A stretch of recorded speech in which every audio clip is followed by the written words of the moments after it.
I am Amanda, 37 years old, and I never thought my own brother would deliberately abandon my daughter Haley in a dangerous part of Colombia. They left her without her passport alone in a region the State Department explicitly warned against visiting. When I finally found her traumatized and terrified, I did not scream or cry. I planned.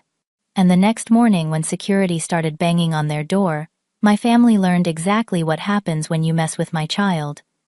Before I continue, let me know where you are watching from in the comments. Click like and subscribe to support single mothers standing up for their children. My relationship with my brother Derek has always been complicated. Growing up, we were close, but something changed after I married young and had Haley. Derek married Rachel 2 years later, and they seemed to resent my independence and success. I worked hard to become an international sales director for a technology firm, climbing the corporate ladder, even after losing my husband James in a car accident 5 years ago. Since then, it has been just Haley and me against the world. Haley is brilliant, reserved and thoughtful. At 16, she speaks basic Spanish, excels academically, and dreams of becoming a doctor.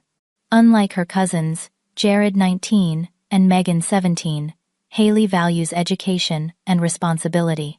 Derek and Rachel raised their children with everything handed to them, creating entitled teenagers who saw Haley as competition rather than family. The tension between our families intensified after my father passed away 3 years ago. He left his valuable coin collection to Haley for her college fund, bypassing Derek and his children. Derek contested the will but failed. Rachel frequently criticized my parenting, claiming I was too protective and that Haley lacked real-world experience. I ignored these comments, focusing on giving my daughter stability after losing her father. When my grandmother Eleanor announced her 75th birthday celebration in Colombia, I hesitated. She had moved back to her hometown after my grandfather died, settling in a remote village in Colombia. While much of the country is perfectly safe for tourists, her specific region appeared on the State Department's Do Not Travel list due to criminal activity and limited emergency services. But Eleanor's health was failing, and she desperately wanted to see her American family one last time. I researched extensively, arranged secure transportation, prepared emergency contacts, and ensured our phones had international service. Haley and I practiced basic Spanish phrases together and studied cultural customs. We packed minimally but strategically, keeping copies of important documents in multiple places. I even registered with the American Embassy's STEP program for added security. The village itself was beautiful, with colorful buildings and friendly locals, but the surrounding areas posed legitimate dangers. Reports of kidnappings, robberies, and assaults were common, particularly targeting tourists. I explained these risks to Haley, establishing clear rules about staying together and avoiding certain areas entirely. Derek, Rachel, and their children arrived 2 days after us, complaining about the accommodations, food, and lack of reliable internet. Eleanor was thrilled to see everyone, but noticeably frailer than in our video calls. The first few days passed with forced pleasantries and passive-aggressive comments. I caught Jared and Megan mocking Haley's careful Spanish pronunciation and witnessed Rachel telling Eleanor that Haley was too sheltered compared to her worldly children. On our 4th day, an urgent email arrived from my biggest client requiring an immediate video conference. The internet at Eleanor's house barely functioned, so I would need to visit the business center in the nearby town. I had planned for us to visit a historical site that day with the entire family, and now faced leaving Haley with relatives I did not fully trust. "Can I come with you instead?" Haley whispered as I explained the situation over breakfast. "The business center only allows employees inside," I said. "The family is visiting the old church and garden, which should be perfectly safe. You will stay with Uncle Derek and Aunt Rachel the entire time." Haley glanced nervously at her cousins, who were snickering about something on Jared's phone. "I do not really want to." "It is just for 3 hours," I assured her, though my own instincts were screaming caution. "I will meet you all at the garden by noon." Derek overheard our conversation and inserted himself. "Amanda, she will be fine with us. You worry too much." We are family, Rachel added. We are perfectly capable of watching her. We raised 2 teenagers of our own, remember? That was precisely what worried me, but I needed this client to maintain my income as a single mother. The conference could not be rescheduled. The group should avoid the Eastern Market District completely, I instructed Derek. The embassy specifically warned about that area. Haley has her phone, but reception is spotty. Please keep her passport and documents safe while you visit the swimming area. Relax, Derek said, taking Haley's passport and tucking it into his wallet. We will keep her safer than you would. You are turning her into a fearful person with all your warnings. As I prepared to leave, Haley hugged me tightly. Please come back quickly, she whispered. I will be done by 11:30 and meet you by noon, I promised, brushing her hair back. Stay with the group and listen to your grandmother if anything feels unsafe. I looked back once before driving away in the rental car, catching a glimpse of Haley's worried expression as Megan pulled her toward their waiting vehicle. Something felt wrong, but I dismissed it as my usual overprotectiveness. That decision would haunt me for months to come. The morning of the incident began with unusual optimism.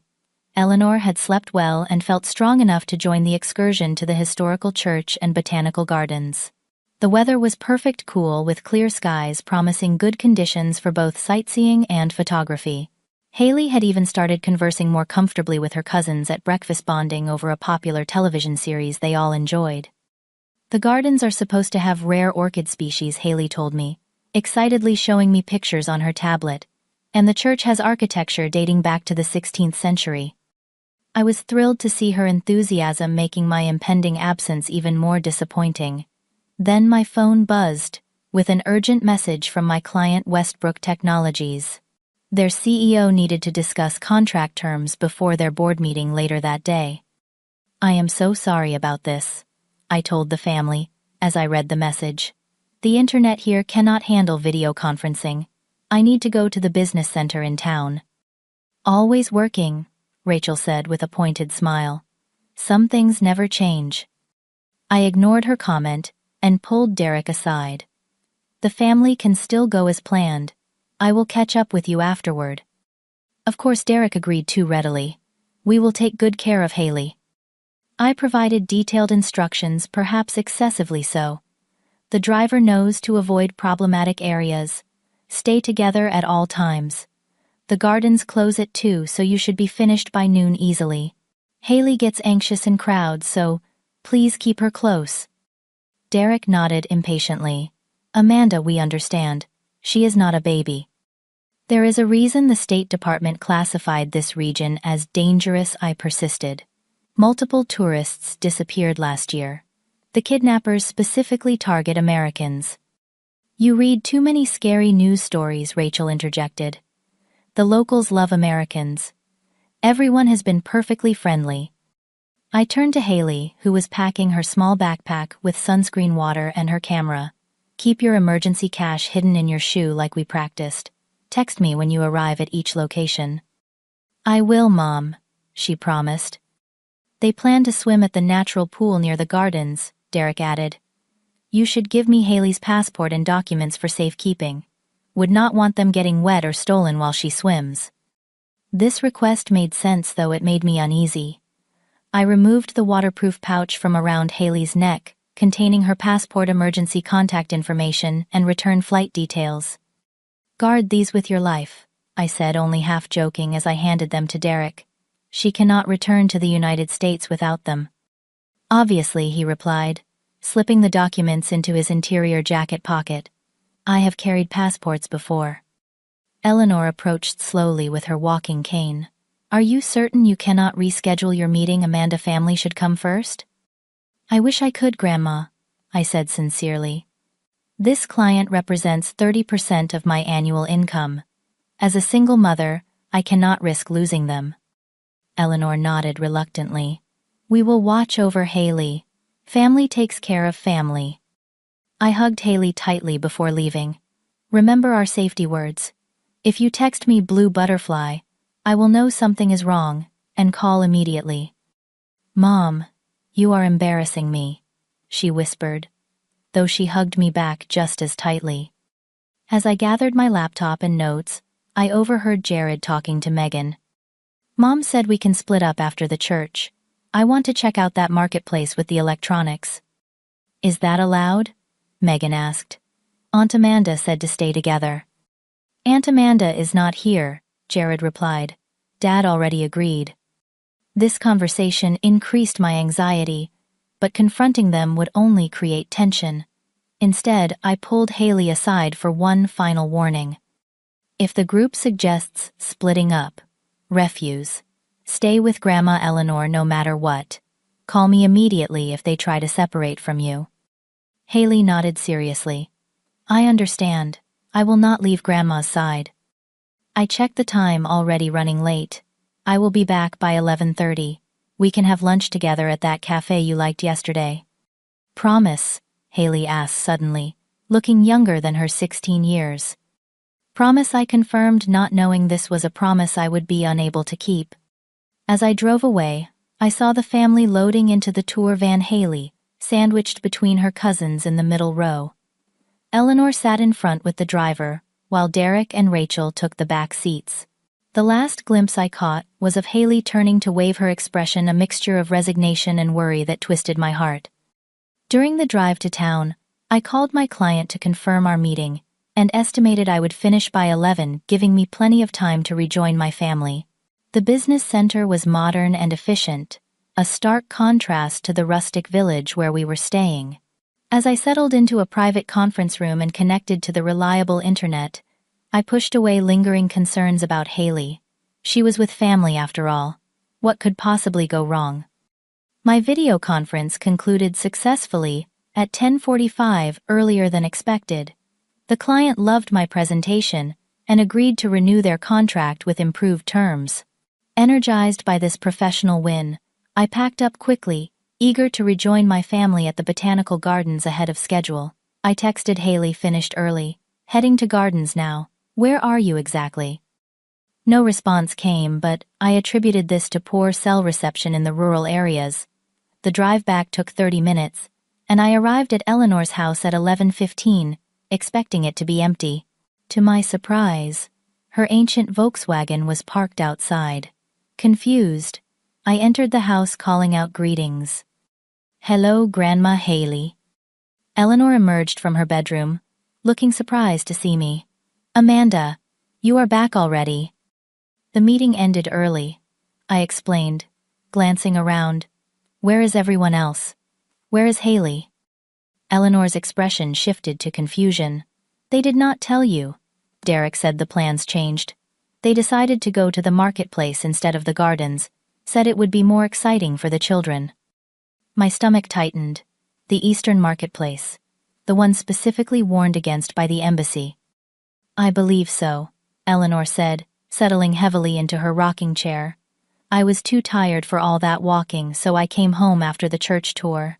Derek assured me they would keep Haley safe. I immediately called Derek's phone.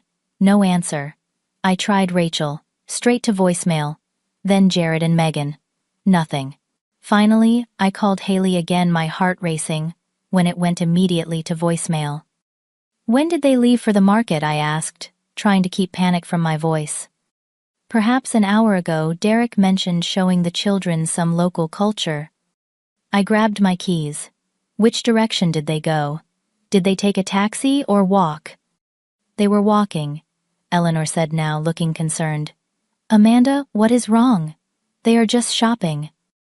That market is in the red zone, I explained, already heading for the door. There were 3 tourist abductions there last month alone, and Haley's passport is with Derek. The next 2 hours became an increasingly desperate search. I drove through narrow streets, scanning crowds for familiar faces. I showed Haley's photo to locals struggling with my limited Spanish. Most shook their heads sympathetically but could not help. After an hour of searching, my phone finally rang. Rachel's name appeared on the screen. Where are you? I demanded without preamble. Where is Haley? We are having lunch at that cafe near the square, Rachel replied casually, the one with the blue awning. Is Haley with you? A pause. Not at the moment. She wanted to look around on her own for a while. Ice flooded my veins. You let my 16-year-old daughter wander alone in a dangerous foreign area. Where exactly is she? Amanda, relax. She is fine. We told her to meet us back at the cafe at 1. She has her phone. No, she does not, I snapped. Her phone goes straight to voicemail. And you have her passport, remember? Another pause, longer this time. Derek has her documents. We thought she should learn some independence. You coddle her too much. This is not about parenting styles, I nearly screamed into the phone. This is a State Department do not travel zone with active kidnapping threats. You are overreacting as usual, Rachel replied, though her voice held a new note of uncertainty. I am sure she is just shopping. Where exactly did you last see her? Near the silver vendors, I think. She said something about finding you a birthday gift.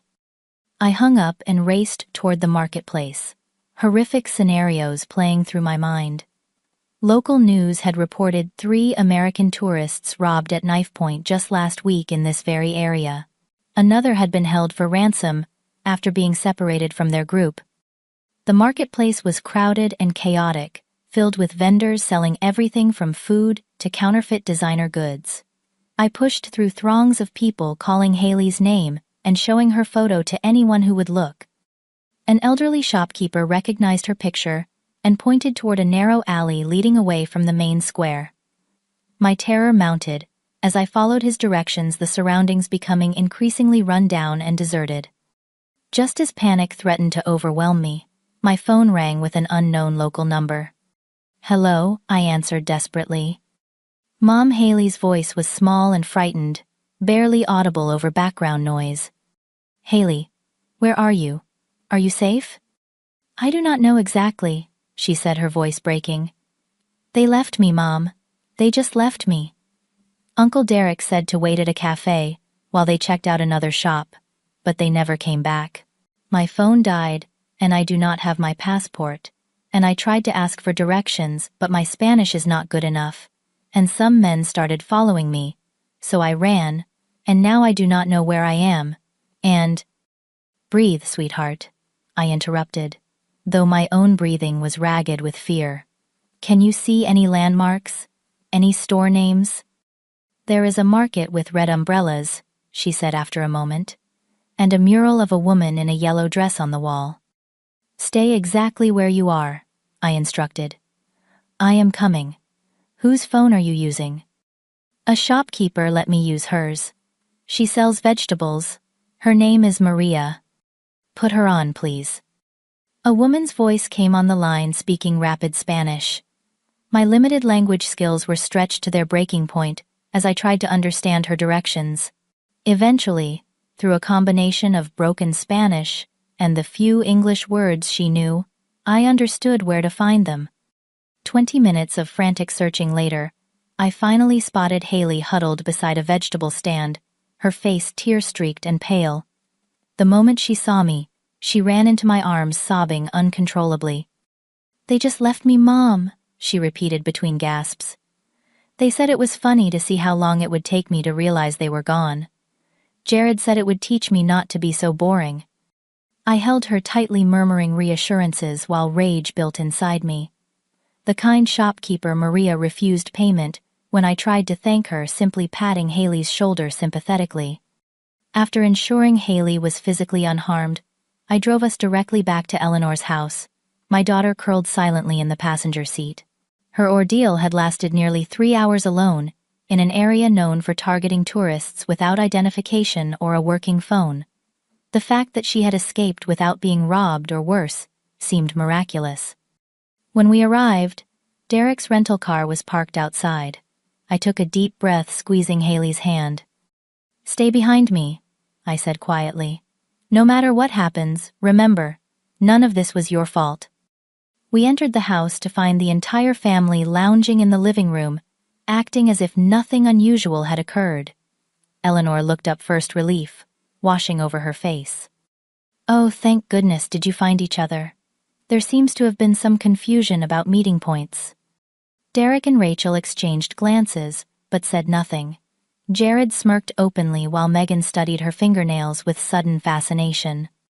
The confrontation was about to begin, and I knew it would change our family forever. I stood in the doorway of Eleanor's living room, Haley trembling slightly behind me. The casual scene before me seemed surreal, after the terror we had just experienced. Derek sprawled in an armchair, scrolling through his phone. Rachel sipped tea while chatting with Eleanor about local pottery. Jared and Megan lounged on the sofa, sharing earbuds and watching something on a tablet. "Would someone like to explain?" I said with forced calm. "Why my daughter was abandoned in a dangerous area without her passport or a working phone?" 5 heads turned toward us. Eleanor looked genuinely shocked. Rachel's expression shifted to defensive. Derek barely glanced up from his device. "Amanda, you are making this into a much bigger deal than it is," Rachel said. "We simply got separated for a little while." "Separated," I repeated incredulously. "You deliberately left her alone after telling her to wait for you. You kept her passport. You knew her phone battery was low." "She needs to learn independence," Derek finally spoke, still not meeting my eyes. "You shelter her too much." Haley stepped forward, her voice small but steady. "You told me to wait at the cafe with the blue umbrella. You said you would be right back. I waited for 45 minutes. "And you should have stayed there," Jared interrupted. "Not our fault you wandered off." "I stayed until men started harassing me," Haley countered, her voice cracking. "They kept asking if I was alone, following me when I tried to leave. The cafe owner made me go, because I could not buy anything else without money." "That was hilarious." Jared suddenly laughed, nudging his sister. "Remember her face when she realized we had ditched her?" "You should have seen her expression," Megan added with a smirk. "She kept looking around like a lost puppy." Eleanor gasped. "You left her deliberately. Derek, tell me that is not true." Derek shrugged uncomfortably. "It was just a little prank. Kids need to learn to handle unexpected situations." "A prank?" I struggled to keep my voice level. "In a region with active travel warnings. Without her identification. Do you have any idea what could have happened to her?" "Nothing happened," Rachel dismissed. "She is fine. Look at her." I turned to fully face Haley, noting her disheveled appearance, red-rimmed eyes, and the dirt smudged across her jeans, where she had fallen while running from her pursuers. She was physically intact, but far from fine. "Where is her passport?" I demanded. Derek patted his jacket pocket. "Right here, safe and sound. See, no harm done." "Give it to me. Now." I extended my hand, fingers shaking slightly with suppressed rage. He hesitated, then produced the document pouch. "You are overreacting, Amanda. This is how kids learn resilience." Resilience. I snatched the passport from him. She was followed by strange men. She was lost for hours in an area known for kidnappings and violence. She had to beg a stranger to use their phone because hers died. How exactly does that teach resilience? "Life is not all safe spaces and participation trophies," Rachel interjected. "My children learned street smarts early." "Your children," I said slowly, "are cruel, entitled, and apparently raised without basic human empathy. And you." I turned to Derek, the brother I once trusted with my life, deliberately endangered my child for amusement. "It was just a joke," Megan muttered. "Would it still be funny if she had been robbed?" I asked. "Assaulted, kidnapped. Would you be laughing then?" An uncomfortable silence fell across the room. Eleanor looked between us, distress evident on her weathered face. "I had no idea," she said finally. "Amanda, I swear I would never have allowed this if I had known." "I believe you, Grandma," I said gently. "This is not your fault." Jared rolled his eyes dramatically. "Everyone is being so dramatic." "She was alone for what, 2 hours? In broad daylight." 3 hours, Haley corrected quietly. "And those men followed me for 6 blocks. One grabbed my arm until I screamed, and a shopkeeper intervened." Rachel paled slightly at this new information. You never mentioned being grabbed. You never asked, Haley replied. You never even asked if I was okay when I got back. Derek stood abruptly. This conversation is pointless. What happened happened. She learned a valuable lesson about self-reliance. I felt a calm clarity settle over me, replacing the blinding rage. I did not scream or throw things as they clearly expected. Instead, I turned to Haley. Pack our things, please. All of them. We are not staying another night here. Amanda, do not be ridiculous, Derek scoffed. Where will you go? The next town is 30 miles away, and the rental car agencies are closed by now.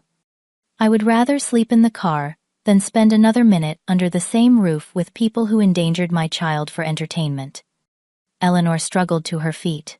Please, Amanda. This is my birthday celebration.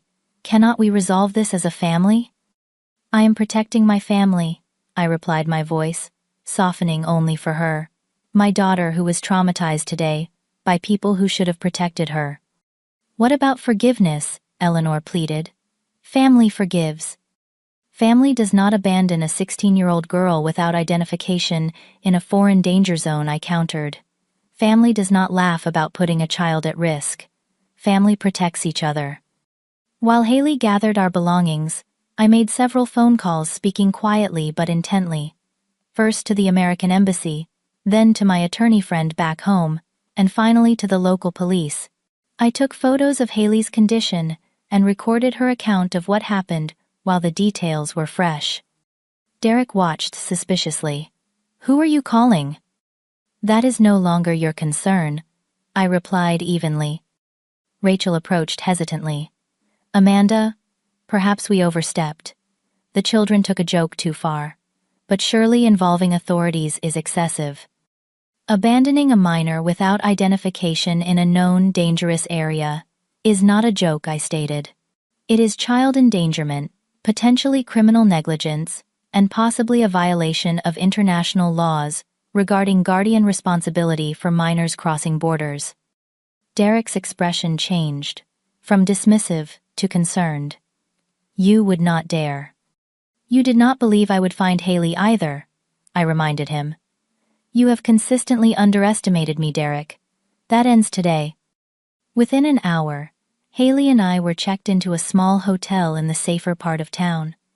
I ordered room service and held my daughter as she finally allowed herself to break down, completely sobbing against my shoulder. Why do they hate me so much? She asked between tears. They do not hate you, I assured her, though I wondered the same thing myself. They lack empathy and perspective. Their actions reflect their character flaws, not your worth. That night, as Haley finally slept exhausted from her ordeal, I sat awake planning our next steps. This was not about revenge, I told myself. It was about justice, and ensuring they never endangered another child again. By morning, everything would change for Derek and his family, just as they had changed everything for Haley today. I made one final call to confirm arrangements, then sent a single text message to Derek. Actions have consequences. Sleep well. While Haley slept fitfully in our hotel room, I began methodically documenting everything that had happened. Opening my laptop, I created a detailed timeline beginning with our arrival in Colombia and ending with our departure from Eleanor's house.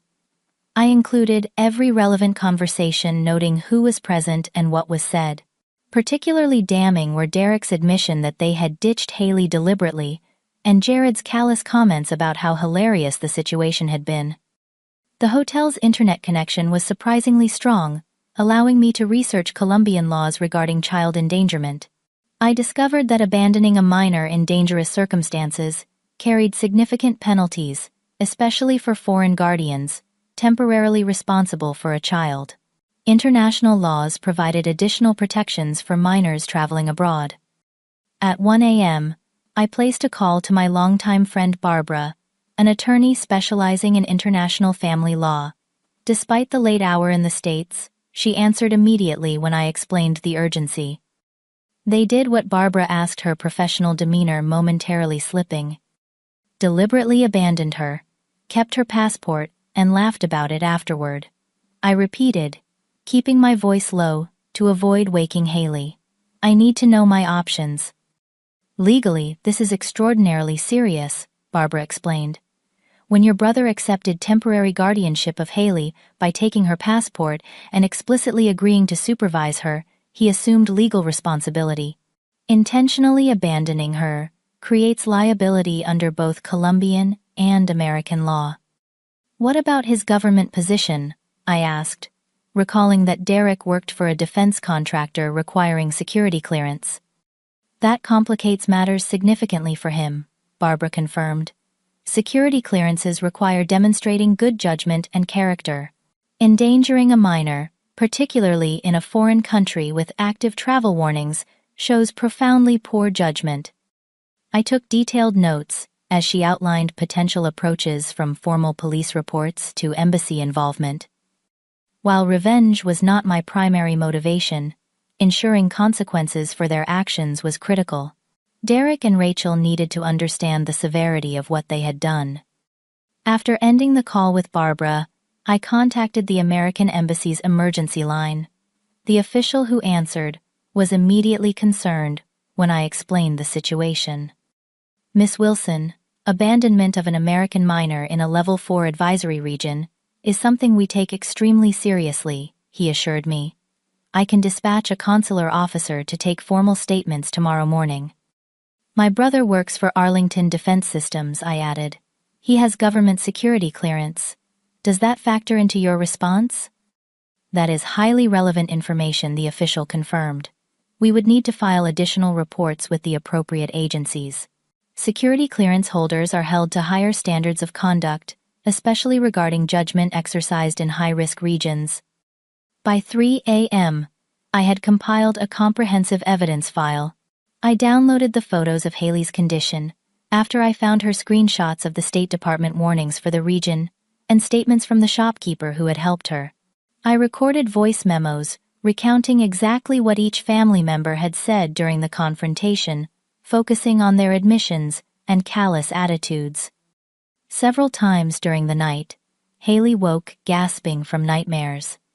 Each time I soothed her back to sleep, my determination strengthening with every tear she shed.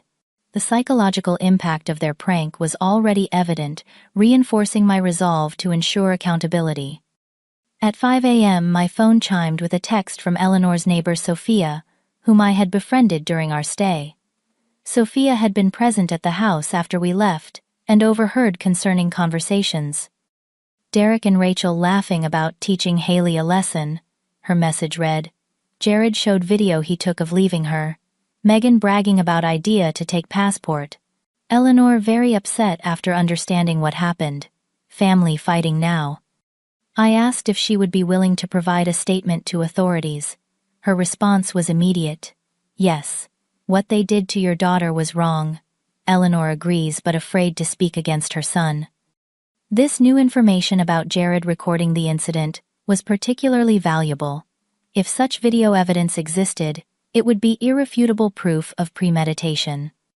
By 7 a.m., I received confirmation that embassy officials would meet us at 9, followed by local police at 10.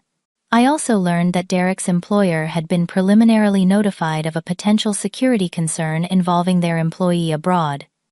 When Haley finally woke properly around 7:30, I sat beside her on the bed and explained my actions. I have contacted authorities about what happened yesterday, I told her gently. Officials from the embassy and local police want to take our statements. Haley looked uncertain. Are Uncle Derek and Aunt Rachel going to be arrested? I do not know exactly what will happen, I answered honestly. But there need to be consequences for what they did. They put you in genuine danger, Haley. That is not a prank or a life lesson. It is potentially criminal negligence. Jared and Megan will hate me even more, she worried. This is not about their feelings toward you, I explained. This is about adult accountability for endangering a minor. Your cousins may not understand that now, but someday they might. We discussed the difference between revenge and justice, emphasizing that my goal was not to hurt our relatives, but to ensure they understood the seriousness of their actions and faced appropriate consequences. "Today will be difficult," I warned her. "You will need to recount your experience multiple times to different officials. Are you prepared for that?" Haley straightened her shoulders. "I can do it. I want them to know what really happened." "I am so proud of you," I told her, squeezing her hand. "Your courage continues to amaze me." After a quiet breakfast in our room, I received a surprising call from Eleanor's number. Expecting my grandmother, I was startled to hear Rachel's sister Diane on the line instead. "Amanda, this is Diane. I arrived last night for the birthday celebration and just heard what happened. I am absolutely appalled. Is Haley all right?" Diane had always been the more sensible sister, and her genuine concern was apparent. I gave her a brief summary of Haley's experience and our current plans. "I support what you are doing completely," Diane stated firmly. "Rachel and Derek crossed a line that should never be approached, let alone crossed. Would it help if I provided a statement about their subsequent behavior and comments?" Her offer was unexpected, but welcome. "That would be extremely helpful," I confirmed. "The officials will want to hear from any witnesses." "Consider it done," Diane promised. "And Amanda, Eleanor wanted me to tell you she supports you too, though she is heartbroken about the situation. She is afraid to confront Derek directly, but she does not condone what they did." This information provided additional emotional support, though I remained focused on the logistics of the day ahead. I reviewed our documentation once more, ensuring everything was properly organized and accessible. At 8:30, I gathered our evidence and prepared Haley for the interviews to come. We discussed speaking clearly, sticking to facts, and the importance of honest, detailed accounts. "Remember, I told her as we prepared to meet the officials, this is not about punishing them. It is about establishing truth and accountability." Haley nodded solemnly. "I understand, Mom. I am ready." As we headed to meet the embassy representatives, I knew the next 24 hours would permanently alter our family dynamics. The plans were in place, the evidence compiled, and the authorities engaged. Now it was time to let justice take its course. Dawn broke with threatening storm clouds hanging low over the village, mirroring the gravity of what was about to unfold. Haley and I had returned to our hotel after providing detailed statements to both embassy officials and local police the previous day.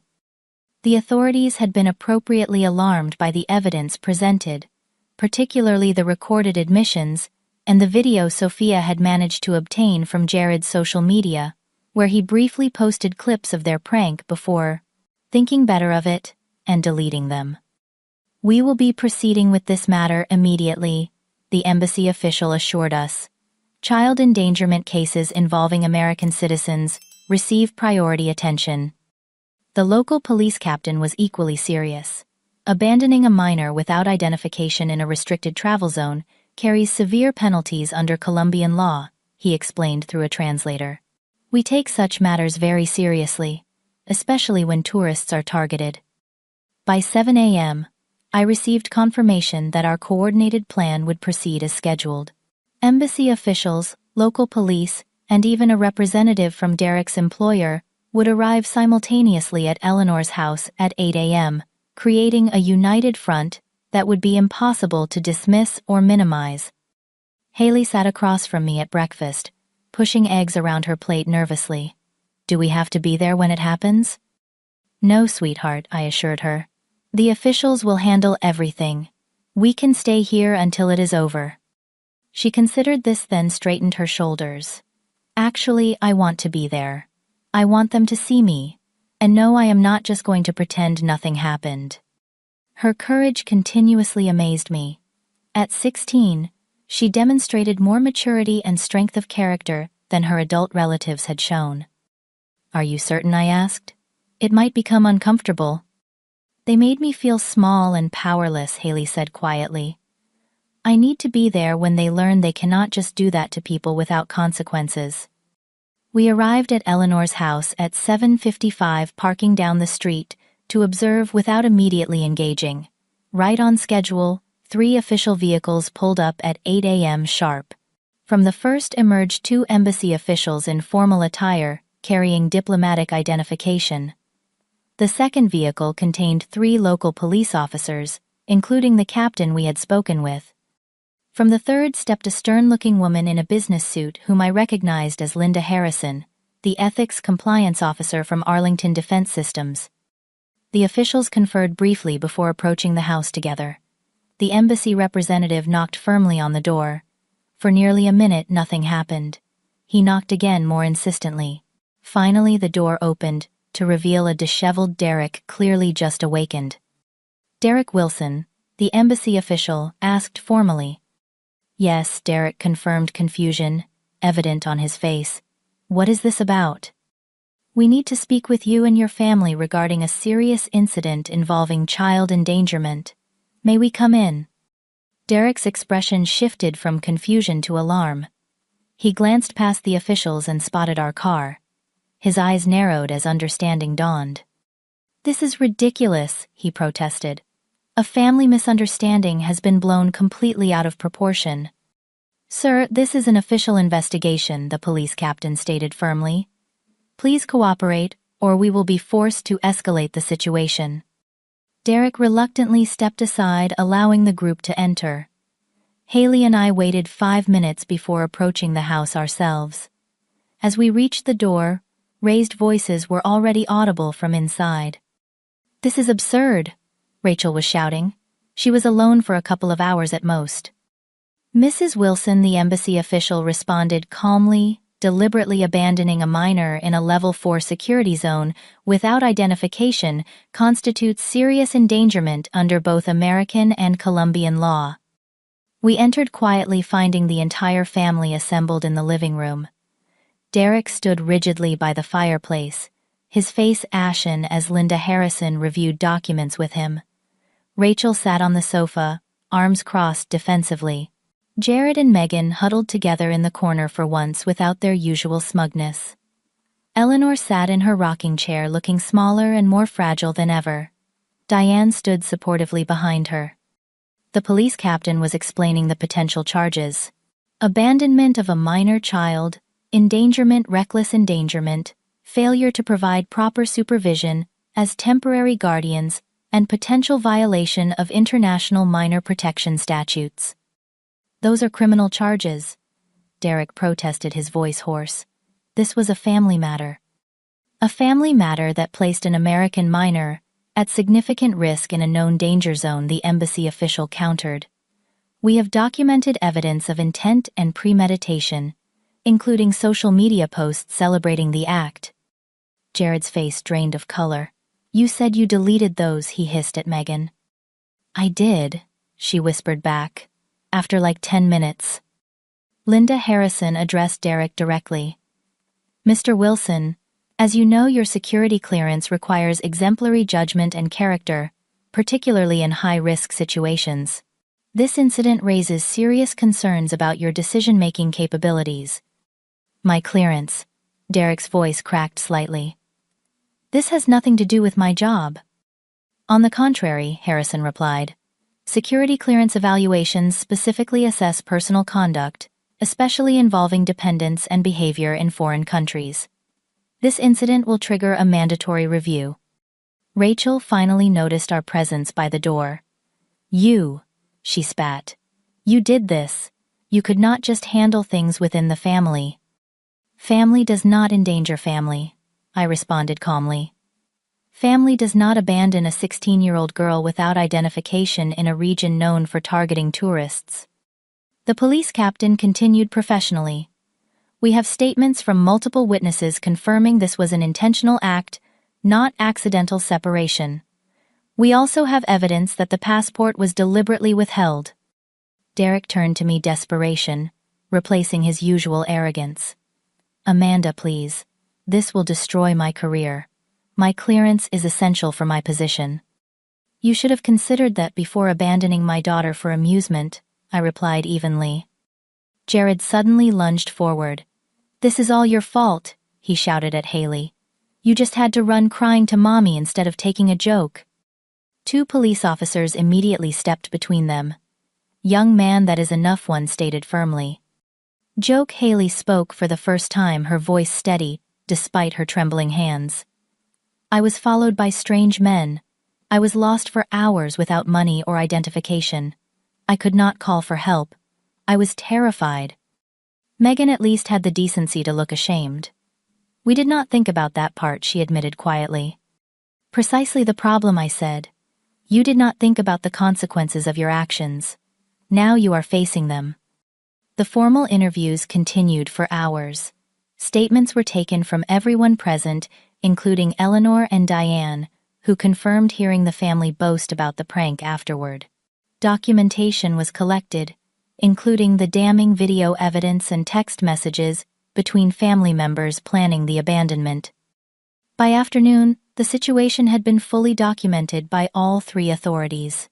The embassy officials explained that the incident would be reported to the State Department. The police confirmed that formal charges were being considered with decisions expected within 48 hours. Linda Harrison informed Derek that his security clearance was temporarily suspended, pending investigation, effectively placing his employment in jeopardy. As the officials prepared to leave, the embassy representative addressed me directly. Miss Wilson, we have arranged emergency travel documentation to expedite your return to the United States if you wish to depart immediately. Thank you, I replied gratefully. We would like to leave as soon as possible. Derek approached as the officials stepped outside. Amanda, you have made your point. Call them off. Tell them it was a misunderstanding. It was not a misunderstanding, I corrected him. It was a deliberate act that endangered my child. You admitted that yourself on record. My entire career is at stake, he pleaded. Haley's safety was at stake yesterday, I reminded him. You found that hilarious. Rachel joined him, her earlier hostility replaced by panic. What do you want from us? An apology. Fine, we apologize. This response is completely disproportionate.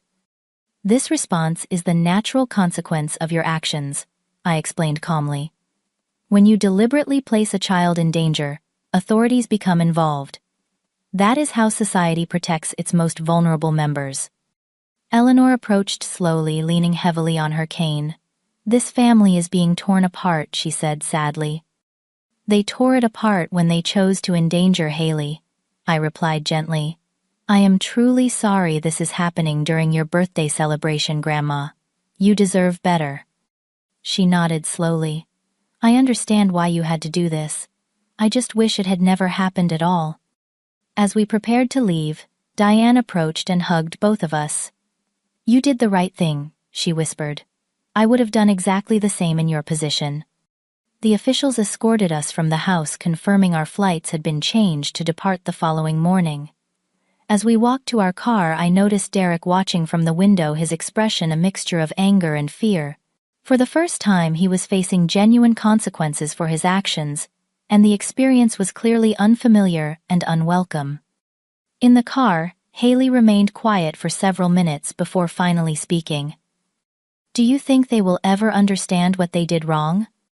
I considered this carefully. I hope so, sweetheart. Sometimes people need serious consequences before they can recognize their mistakes. Whether they learn from this is their choice, but at least they know their actions have real repercussions. As we drove away from Eleanor's house, rain finally began to fall, washing the dusty streets clean. It felt symbolic somehow, a cleansing after the toxicity of the past 2 days. The family dynamics would never be the same, but perhaps that was necessary. Some relationships cannot heal until the infection is fully exposed and treated. Justice had been set in motion. What happened next would depend on Derek and his family's capacity for genuine reflection and change. Either way, Haley and I had stood firm in the face of wrongdoing, and that alone was a victory worth celebrating. Our journey home began the following morning, with embassy officials escorting us to the airport. The heightened security was a stark reminder of how seriously authorities were taking the incident. As our plane lifted off Colombian soil, Haley visibly relaxed for the first time since the ordeal began. I cannot believe we are actually going home, she whispered, gazing out the window as the landscape receded below us. The long flight provided time for reflection and conversation. Haley alternated between moments of vulnerability and surprising strength. Several times she broke into tears, the delayed shock of her experience finally emerging. Other times, she spoke thoughtfully about what had happened and how it had changed her perspective. "I always thought family meant automatic safety," she admitted, as we crossed into American airspace. "Now I understand that relationships need to be based on actions, not just blood connections." "That is an incredibly mature realization," I told her. "Many adults never learn that lesson." Upon arriving home, I immediately scheduled appointments with Dr. Kimberly Laurent, a psychologist specializing in trauma recovery. During our first family session, Dr. Laurent explained that Haley was experiencing mild post-traumatic stress symptoms, including hypervigilance and intrusive thoughts about her abandonment. "These responses are entirely normal following a betrayal trauma," Dr. Laurent assured us. "With proper support, Haley will process this experience in healthy ways." In those initial weeks, nightmares frequently disrupted Haley's sleep. She would wake gasping, convinced she was lost in unfamiliar streets with threatening figures following her. I established a routine of keeping her bedroom door open and a hall light on, providing warm milk with honey, and sitting with her until she fell asleep again. "I feel stupid being so scared in our own house," Haley confessed one particularly difficult night. "There is nothing stupid about your feelings," I assured her. "Your brain is processing a genuine threat experience. It takes time for your nervous system to recognize you are safe again." Meanwhile, the legal and professional consequences for Derek and his family unfolded steadily. 2 weeks after our return, I received official notification that Derek's security clearance had been suspended indefinitely, pending full investigation. Arlington Defense Systems had placed him on administrative leave, effectively halting his career progression and significantly impacting his income. The Colombian authorities ultimately decided not to pursue criminal charges, instead issuing formal reprimands and placing restrictions on future travel to the country. The American Embassy filed comprehensive reports with the State Department, creating a permanent record of the incident. Rachel called repeatedly during this period, her messages evolving from angry accusations to desperate pleas as the reality of their situation became clear. "Derek might lose his job entirely," she explained in one tearful voicemail. "We could lose the house. Is that really what you wanted?" I did not immediately return these calls, focusing instead on Haley's recovery. When I finally responded, my message was straightforward. What I wanted was for my daughter to be safe with family who cared about her well-being. What I wanted was for adults entrusted with her care to behave responsibly. What I wanted was never relevant to your choices that day. The consequences you are experiencing result directly from your own actions, not my response to them. Surprisingly, it was Diane who became our unexpected ally. Having witnessed the aftermath of the incident and her sister's callous attitude, she reached out regularly to check on Haley's well-being. Her perspective proved valuable as we navigated the fractured family dynamics. "Rachel and Derek are telling everyone who will listen that you overreacted," Diane reported during one of our coffee meetings. "But most people who hear the full story are horrified by what they did, especially parents. Their opinion of my parenting decisions matters far less to me than Haley's safety and recovery," I replied. 3 months after Colombia, we received an unexpected letter from Eleanor. Her health had improved enough for her to travel, and she was planning to visit us in the States. Her words conveyed both sadness and resolve. "What happened to Haley was inexcusable. While I love all my family, I cannot condone actions that deliberately endangered a child.